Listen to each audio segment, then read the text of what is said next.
Retomando a programação do Sala Mundo 2013, esse encontro internacional de educação, convidamos todos a assistir à palestra do Dr. Ricardo Guimarães, médico oftalmologista de Minas Gerais, que lidera, ao lado de sua esposa, a doutora Márcia Guimarães, a quem também agradecemos a presença, estudos e o tratamento da síndrome de Irlen no Brasil, uma doença que torna a leitura desconfortável e quase impossível. Alunos que pareciam ter dislexia têm apenas um mal que pode ser corrigido com o uso de óculos. Então, para falar sobre o assunto, convidamos ao palco o Dr. Ricardo Guimarães.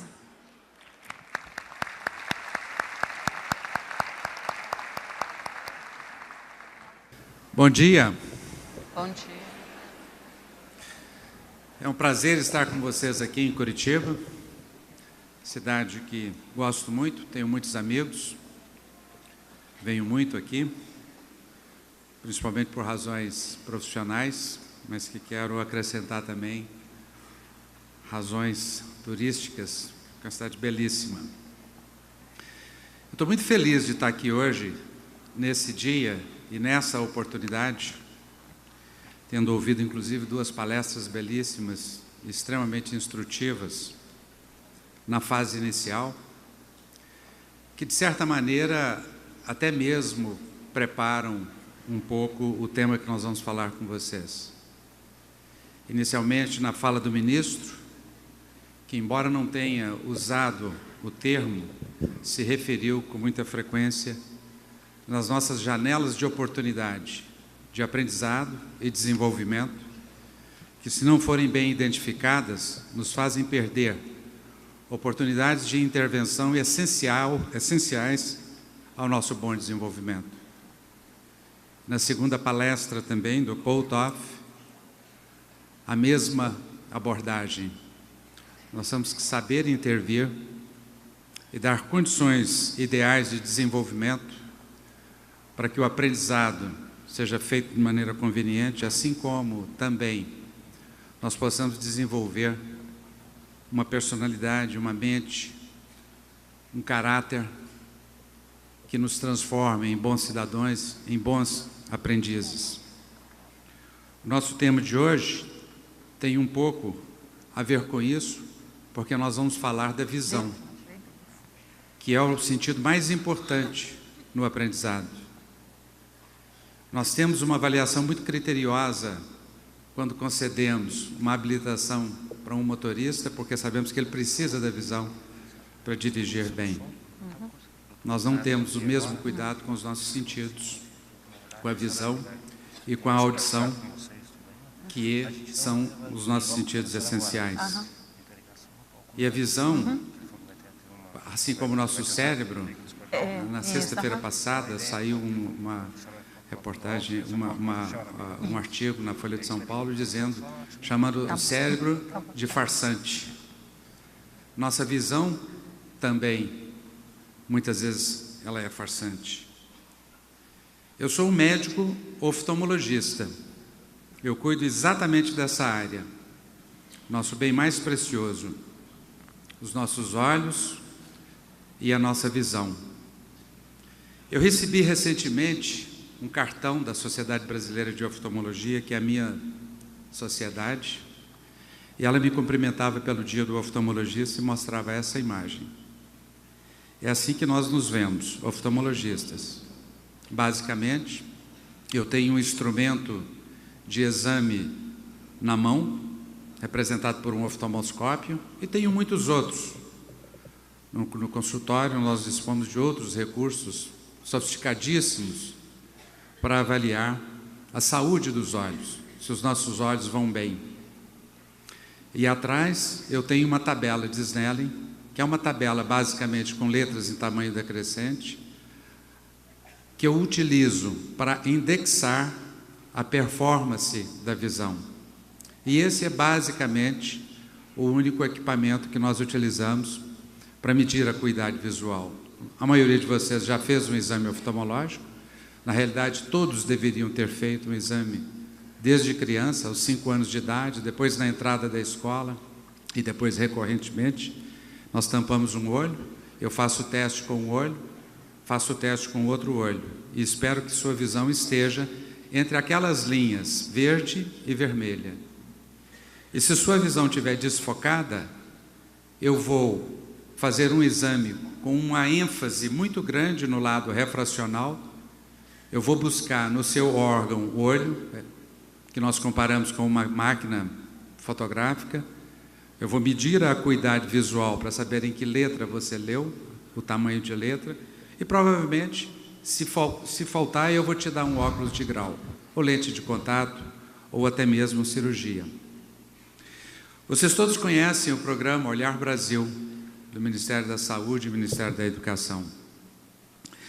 Essa é uma apresentação de um dos membros do projeto Olhar Brasil, nos dizendo que 30% das crianças na escola apresentam algum tipo de problema refracional, levando a uma disfunção visual, geralmente refracional, e que isso impacta na evasão e repetência escolar, no mau desempenho individual, etc. Enfim, condições de simples intervenção, porém de grande impacto no desempenho, na performance de cada aluno. Esse número parece pequeno ou parece grande, mas vamos ver qual é essa incidência ou essa prevalência em outros países. Nesse trabalho reportado abaixo, nós acabamos de descobrir que nos Estados Unidos ele é de 41%, em Taiwan 75%, no Japão de 90%. O número de pessoas usando óculos é grande e está aumentando a cada ano. Quais são as razões? Genética? Certamente não. Não mudamos a genética. Sem dúvida, podemos aventar a possibilidade de ser representada pelos impactos, a exposição a ambientes virtuais, que nós utilizamos cada vez relativamente baixo. Iluminação artificial, passamos a maior parte do tempo sob iluminação artificial, mesmo durante o dia dentro da escola. Eu não preciso mexer mais. Nós usamos iluminação artificial.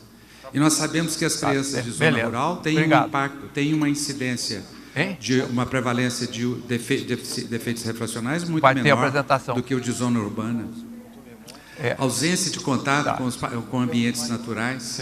Aqueles países que têm a maior incidência são os que mais, com o que menos têm exposição a ambiente natural. Nos Estados Unidos, onde você tem uma exposição grande ao ambiente natural, mas você tem também uma oportunidade de contato com o ambiente natural.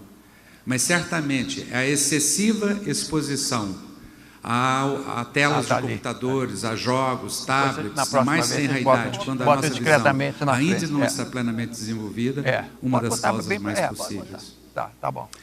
Eu tenho uma Fundação Hospital de Olhos, que há 30 anos nós atuamos ajudando crianças com dificuldade de visão na escola.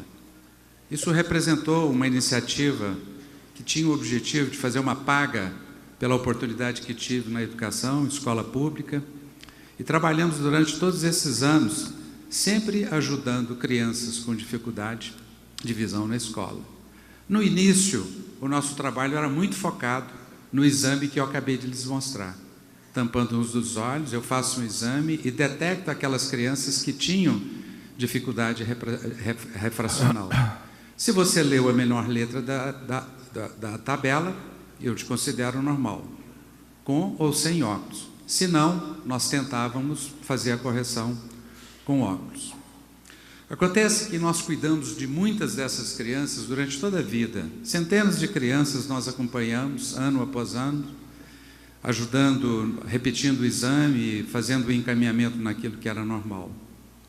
Mas nós começamos a observar um número grande de crianças que apresentavam grandes dificuldades de visão e também dificuldade de leitura. Essas crianças tinham em comum também outros achados. Dificuldade com movimento, dificuldade com a iluminação, e nós começamos a agrupá-las num grupo que nos permitia tentar identificar o que eram essas condições, e descobrimos que a maioria delas eram ditas eram tratadas como disléxicas. Dislexia não é um diagnóstico médico, é um diagnóstico educacional. Significa, você tem dificuldade de leitura. Mas nós continuamos pesquisando nesse grupo de crianças e nós descobrimos que nós podíamos incorporá-la dentro de uma síndrome que, embora receba um nome complicado na área médica, de disfunção magnocelular, essas crianças são melhor descritas dentro do ambiente educacional como síndrome de Irling, e que que é associada a outros déficits de processamento visual, como distúrbio de atenção, TDAH, etc., que são parte do nosso componente sensorial. Descobrimos também que na literatura há um relatório ou um report de 4 a 15% das crianças como sendo portadoras desses distúrbios visuais que explicavam as nossas dificuldades. Com óculos ou sem óculos, não importava. Fizemos também, orientei uma tese de mestrado no nosso curso de neurociências na UFMG, que detectou uma incidência semelhante na escola pública de Minas Gerais. Como eu explico para vocês essas dificuldades? Na minha oftalmologia tradicional, nós examinamos os problemas refracionais, ou o nosso foco do exame é muito em cima do olho, a acuidade visual e usando um teste de visão estática. É como se nós examinássemos o hardware, o computador. E esses distúrbios que nós acabamos de mencionar seriam mais apropriadamente descritos na visão como função, no processamento da informação visual, que envolve a nossa visão dinâmica. Para lhes explicar, eu gostaria de usar essa comparação. O meu exame inicial é no hardware, mas esses distúrbios visuais, eles acontecem na parte do software. Se vocês guardarem isso, vocês terão guardado grande parte dessa explicação. A síndrome de Irling é um distúrbio do processamento visual que acontece no nosso software, e esses indivíduos são hiper ou hipossensíveis ao contraste de iluminação, mais precisamente a certos tipos específicos de luz. Eles se sentem desconfortáveis com a luz, não raro preferem o escuro, desconforto com movimentos, se queixam de enjoo para andar de carro, é a queixa mais comum, detestam figuras complexas na internet, que a coisa fica muito mexendo, aquilo é extremamente desagradável, tem dificuldade de localização espacial, direita e esquerda, e tem como característica a dificuldade na leitura, porque é no processo, na oculomotricidade, eu não vou entrar nesse detalhe com vocês, que está a maior dificuldade. Ao definir essa síndrome, vocês já terão identificados um sem número de pessoas amigas, parentes e crianças que padecem dessas condições e que consideram isso como sendo uma dificuldade irreversível. Eu gostaria de fazer um teste de leitura com vocês. Vou pedir para todos me acompanharem nessa leitura, em voz alta. Nelson Freire, vamos. Nelson Freire acaba de tocar umas... Aplausos de pé, efusivos. E ninguém menospreza o seu talento, pelo fato que...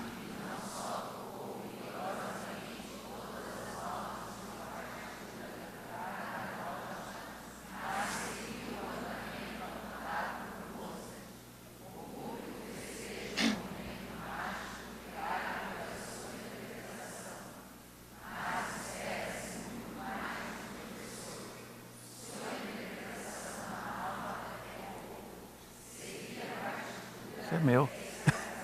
Eu não sei porque que ele pegou esse troço.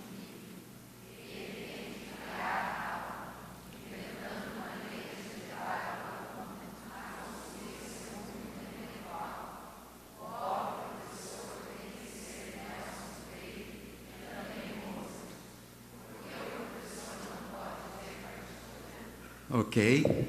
Todos leram com facilidade. Não, foi? Doutor Ricardo, eu não li com facilidade, não. Todos leram com facilidade, não foi? Justo, mas eu não consigo ler assim. Hein? Eu não consigo ler com facilidade. Você? É. Que dificuldade você teve? Eu vejo movimento, dificuldade para focar. Então fica muito difícil de focalizar o tempo todo para ler. Eu vou cobrir isso na frente? Não, eu posso te explicar um pouquinho melhor a minha dificuldade. Eu posso ir aí? Como é que você chama? Heloísa Mara. Posso ir aí? Ok, pode dar o microfone para a Heloísa? Ok, Heloísa. Espera aí, tá? Calma. Tá calma nessa hora.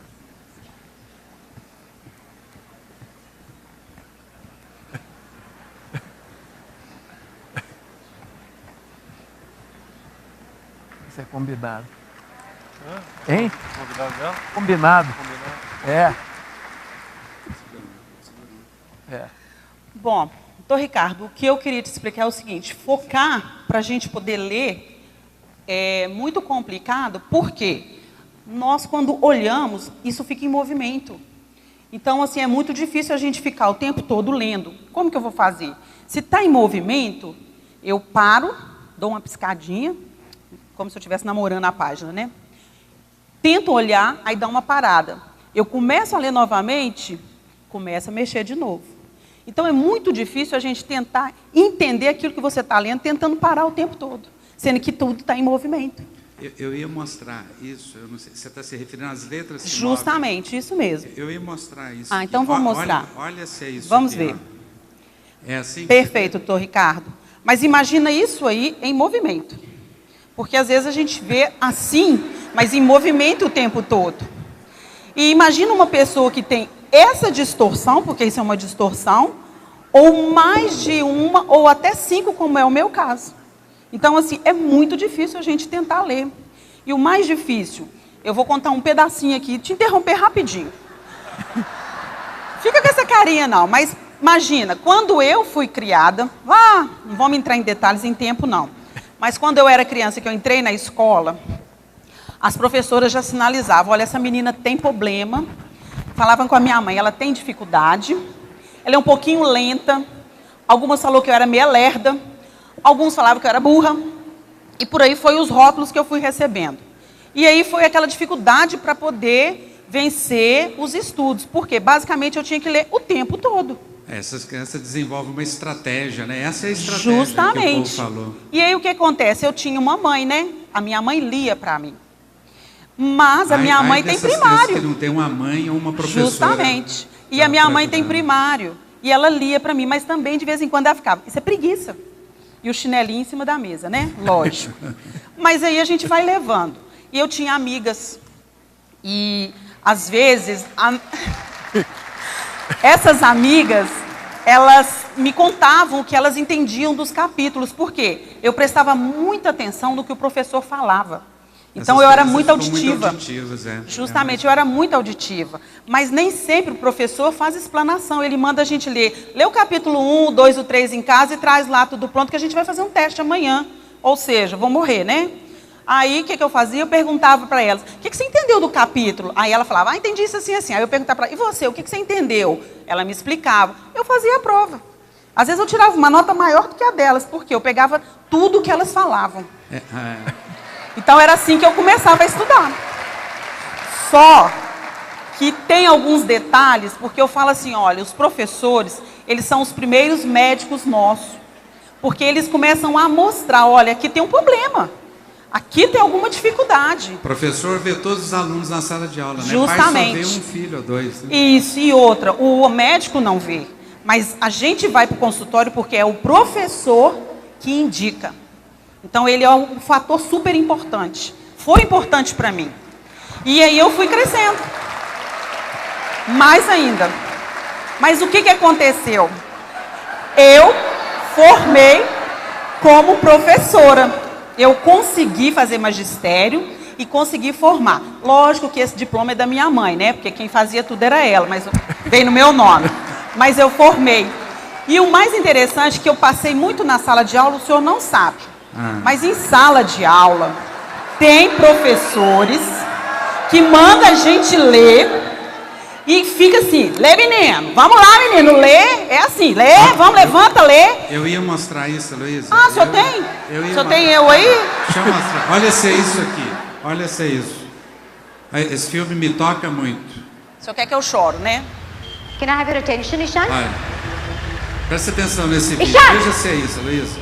I said page 38, chapter 4, paragraph 3. Esse é um filme Read the que eu vi first da sentence Índia, and point muito out the bonito. adjectives.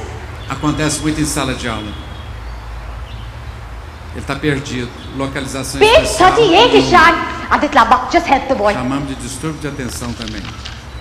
Alguém ajuda. Come on, the rest of you, look into your books. Read the first sentence and tell me what the adjectives are.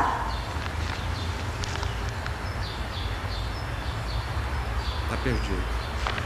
Okay, come on. Let's all mark the adjectives together. Just read the sentence for me. Just read the sentence, Ishan. ये तो नाच रहे हैं। Silence. Speak in English. The letters are dancing. They're dancing, are they? Okay, then read the dancing letters. Trying to be funny? वो Read the sentence loud and proper. I said loud and proper, Ishan. Loud and proper. Loud and proper.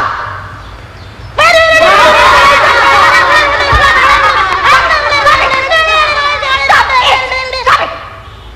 Enough is enough. Get out. Get out of my class. Out. You want to leave as well? Who was laughing here? Who wants to follow him? I don't want to hear a titter in my class. Look at your books. Shameless boy. Open your books now. Who's going to tell me what the adjectives are? I don't want to sound from this class. Yes. Come on. Has everybody opened to page 38? É isso, Luísa. É isso mesmo. Isso já aconteceu comigo, não foi uma nem duas vezes, não. E é triste porque, vamos parar um pouquinho, vamos pensar aqui. Porque é difícil. É difícil fazer ou passar por isso aí. A gente carrega isso pro resto da vida. Quantas vezes eu fiz xixi na roupa, dentro da sala de aula, porque a professora me obrigava a ler. E eu não sabia. Então ela obrigava, você tem que ler. É assim que eles fazem. E eu me tornei professora porque eu falei assim, olha, eu preciso fazer a diferença. Eu não vou fazer com os meus filhos, que são meus filhos. Cada aluno nosso é um filho nosso. O que as professoras faziam antigamente. A gente não pode fazer isso. Então eu falei assim, a gente precisa de fazer diferença. A gente precisa de cuidar, porque quando o Ishan ou eu levantei e falei que eu não dava conta, eu estava pedindo socorro. Por favor, me ajuda, eu tenho um problema. Alguém tem que ver esse problema. Então, só mais tarde foi que eu conheci uma médica neurologista e ela apontou para mim e falou assim, olha, eu vou te levar num lugar para a gente ver um curso e tudo. Quando eu cheguei lá, a doutora Márcia mostrou que as pessoas enxergavam daquela forma. Algumas pessoas que tinham dificuldades. Aí eu comecei a rir. Eu falei, como assim, gente? Todo mundo enxerga assim. Todo mundo acha que vê da mesma maneira. Aí eu imaginei, falei, ela está mostrando uma bobagem. Todo mundo enxerga desse jeito. Aí a médica, não. Ninguém enxerga assim, só quem tem dificuldade, só quem tem síndrome de Irlen. E você tem síndrome de Irlen. Aí foi que eu caí na realidade de tudo aquilo que acontecia na minha vida. Eu caía muito, eu esbarrava demais, eu tinha essa dificuldade da leitura, eu não aguento a luz muito forte em cima de mim, muita dor de cabeça, eu viajo, eu passo mal, eu tenho muito vômito. Meus pais, meus irmãos sempre falavam que eu era muito desastrada, que eu derrubava as coisas por querer. Principalmente meu irmão, ele achava que eu derrubava o suco dele por querer. Eu não derrubava, é porque eu não enxergava. Então eu derrubava o dele, porque ele que sentava do meu lado. Até o dia que mamãe falou, não, a partir de hoje você vai sentar sozinha aqui, todo mundo do lado de cá, porque aí você não derruba nada de ninguém. Então, assim, é o crescimento. Outra coisa importante... Outra coisa muito importante que eu vi na minha vida eu não sabia andar de bicicleta. Porque eu não consigo andar em linha reta e não consigo equilibrar. Então, não aprendi a andar de bicicleta. Uma outra coisa, eu casei, tive 3 filhos. Meus 3 filhos brigavam por causa desta mão aqui. Toda vez que a gente saía, eu falava assim, vamos. Aí eles corriam e pegavam nessa mão, e era aquela briga. Aí eu peguei primeiro, não fui eu. Falei, gente, eu tenho 2 mãos. O pequenininho aqui, a mais velha, e o do meio. Não, mãe, a gente quer essa mão. Quando eu descobri que eu tinha síndrome de Irlen, eu simplesmente passei, vou tirar para vocês verem, a usar esse filtro. Hoje eu uso esse óculos para que eu possa ver tudo paradinho igual vocês, para que eu possa andar em linha reta, para que eu possa descer e subir escada sem cair. E o mais importante que eu descobri é que eu fazia minha família passar vergonha comigo, igual meus filhos falavam, mãe, a senhora ficou uma pessoa tão legal depois que a senhora pôs esse óculos, porque a gente pode andar com a senhora e a gente não é empurrado para o lado esquerdo, que eu empurrava todo mundo para lá. Então ninguém queria ficar do lado de cá, eles queriam ficar do lado de cá, porque sabia que eu ia empurrar eles. Ou então eu empurrava eles para a rua.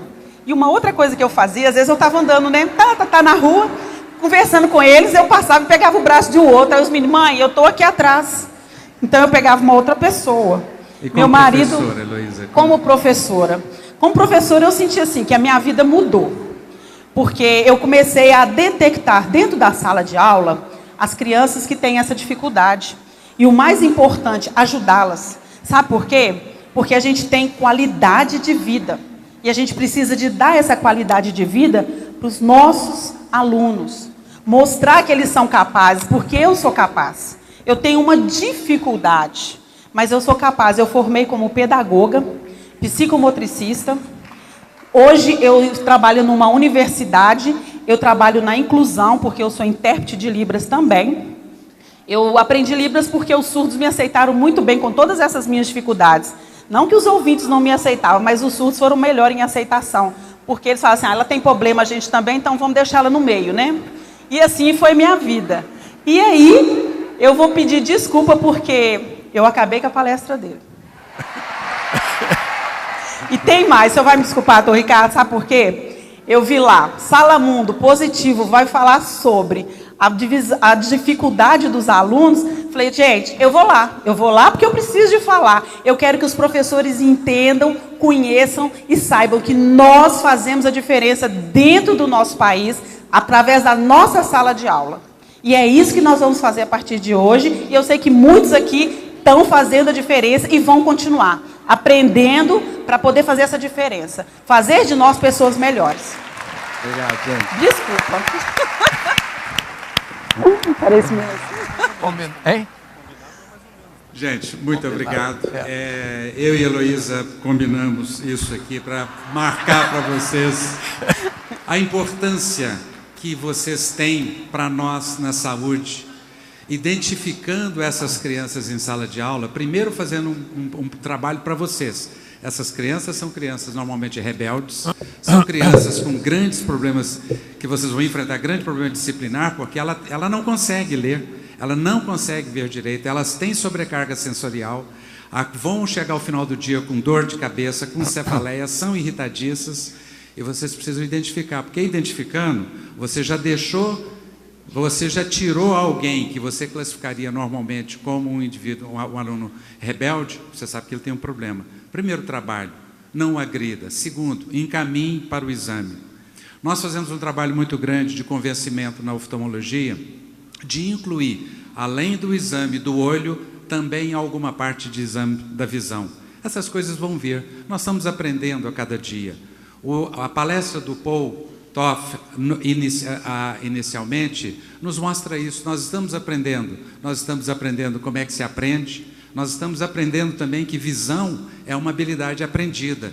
Nós estamos interferindo muito com o desenvolvimento e o aprendizado da visão nos últimos tempos, em função do uso precoce, prematuro e excessivo da visão com tablets e com smartphones para uma criança que ainda não tem o sistema visual desenvolvido. Se isso vai ter impacto ou não nos distúrbios de processamento visual, nós ainda não sabemos. Mas nós sabemos que hoje nós conhecemos esses distúrbios, O professor nos ajudará a fazer a identificação e a saúde tem que assumir para si a responsabilidade de cuidar desses casos, que tem correções facílimas. Com R$20 nós mudamos a história de vida de uma criança.